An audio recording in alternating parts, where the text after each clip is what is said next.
നമസ്കാരം.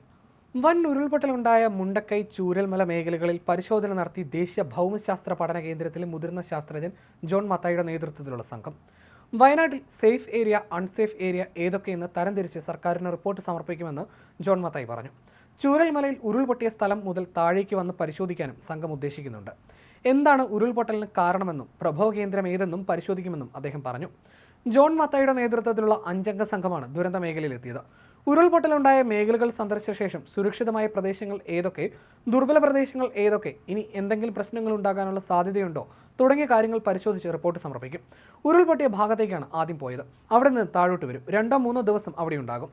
6-അംഗ സംഘം ഒന്നിച്ചിരുന്ന് ചർച്ച ചെയ്ത് സർക്കാരിന് റിപ്പോർട്ട് നൽകുമെന്ന് ജോൺ മത്തായി പറഞ്ഞു. എത്രയും പെട്ടെന്ന് തന്നെ പഠനം തീർത്ത് റിപ്പോർട്ട് സർക്കാരിന് സമർപ്പിച്ച് തുടർ നടപടികളിലേക്ക് കടക്കാനാണ് തീരുമാനം. പരിശോധന കഴിയുന്ന മുറയ്ക്ക് പുനരധിവാസത്തിനായി സർക്കാർ ഒരുക്കുന്ന ടൗൺഷിപ്പ് സന്ദർശിക്കുമെന്നും അദ്ദേഹം കൂട്ടിച്ചേർത്തു. ഉരുൾപൊട്ടൽ സാധ്യതയുള്ള പ്രദേശം വയനാട്ടിൽ അനേകമുണ്ട്.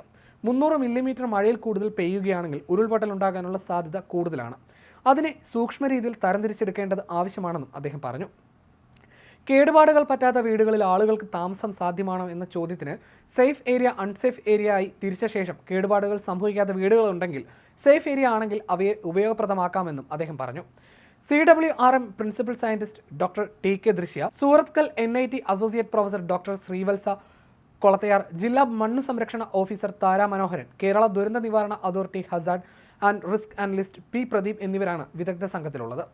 അതേസമയം ഉരുൾപൊട്ടൽ നാശം വിതച്ച വയനാട്ടിൽ ദീർഘകാല പുനരധിവാസ പദ്ധതിയാണ് നടപ്പിലാക്കേണ്ടതെന്ന് ഗവർണർ ആരിഫ് മുഹമ്മദ് ഖാൻ വ്യക്തമാക്കി. പുനരധിവാസത്തിന് ദീർഘകാല പദ്ധതികൾ അനിവാര്യമാണ്. സംസ്ഥാന സർക്കാർ കൃത്യമായ ഒരു പദ്ധതി തയ്യാറാക്കണം.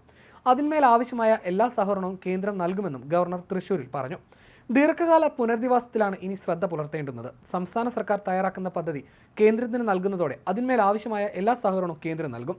വയനാടിനായി രാജ്യത്തിന്റെ വിവിധ ഭാഗങ്ങളിൽ നിന്നും നിരവധി സഹായമാണ് ലഭിക്കുന്നത്. നിലവിൽ ശരിതെറ്റുകൾ വിലയിരുത്തേണ്ട സാഹചര്യമല്ല. ദുരന്തമുഖത്താണ് നാം നിൽക്കുന്നതെന്ന് ഗവർണർ പറഞ്ഞു. അതേസമയം വയനാട് ദുരന്തവുമായി ബന്ധപ്പെട്ട നാശനഷ്ടങ്ങളുടെ കണക്കുകളും പ്രത്യേക വില്ലേജ് മാതൃകയിലുള്ള പുനരധിവാസ പദ്ധതിയും ഉൾപ്പെടുത്തി കേരളം തയ്യാറാക്കുന്ന മെമ്മോറാണ്ടം 10 ദിവസത്തിനകം കേന്ദ്രത്തിന് കൈമാറും.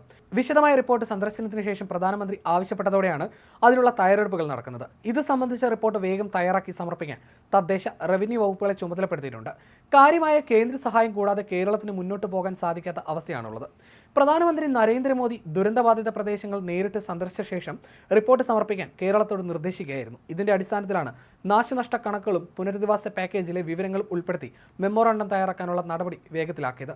വയനാട് കളക്ടറുടെ നേതൃത്വത്തിൽ റവന്യൂ, തദ്ദേശ സ്ഥാപന വകുപ്പുകളിലെ ഉദ്യോഗസ്ഥർ തയ്യാറാക്കുന്ന റിപ്പോർട്ടുകൾ സംസ്ഥാന തലത്തിൽ വിവിധ സെക്രട്ടറിമാരുടെ നേതൃത്വത്തിൽ ചീഫ് സെക്രട്ടറി ക്രോഡീകരിക്കും. തുടർന്ന് മന്ത്രിസഭയുടെ അനുമതിയോടെ കേന്ദ്രത്തിന് കൈമാറും. പ്രധാനമന്ത്രിയുടെ സന്ദർശനത്തിന് മുമ്പ് കേന്ദ്ര സംഘം കൂടി വയനാട്ടിലെത്തി സാഹചര്യങ്ങൾ വിലയിരുത്തിയ സാഹചര്യത്തിൽ പുനരധിവാസ പാക്കേജ് അനുവദിക്കാൻ കൂടുതൽ ചുവപ്പുനാടയുടെ കുരുക്കുണ്ടാകില്ലെന്നാണ് സംസ്ഥാനത്തിന്റെ വിലയിരുത്തൽ. ദുരന്ത മേഖല സന്ദർശിച്ച കേന്ദ്രത്തിനോട് അടിയന്തര പുനരധിവാസത്തിന് 2000 കോടി ആവശ്യപ്പെട്ടിട്ടുണ്ട്. ജീവനും സ്വത്തിനും പുറമെ വയനാട് ചൂരൽമല, മുണ്ടക്കൈ മേഖലകളിൽ 350 ഏക്കറിലുണ്ടായ കൃഷിനാശത്തിനും നഷ്ടപരിഹാരം ആവശ്യമാണ്. ആഗോളതാപനത്തിന്റെയും കാലാവസ്ഥാ വ്യതിയാനത്തിന്റെയും ആഘാതം കേരളത്തെയും ബാധിച്ചെന്നും ഇതിന്റെ പ്രതിഫലനമാണ് അടിക്കടി ഉണ്ടാകുന്ന പ്രവചനാതീതമായ പ്രകൃതി ദുരന്തങ്ങളെന്നും മുഖ്യമന്ത്രി പിണറായി വിജയൻ പ്രധാനമന്ത്രിയെ ധരിപ്പിച്ചു. ഇത് നേരിടാൻ മതിയായ സജ്ജീകരണങ്ങൾ ആവശ്യമാണെന്നും ആവശ്യപ്പെട്ടു.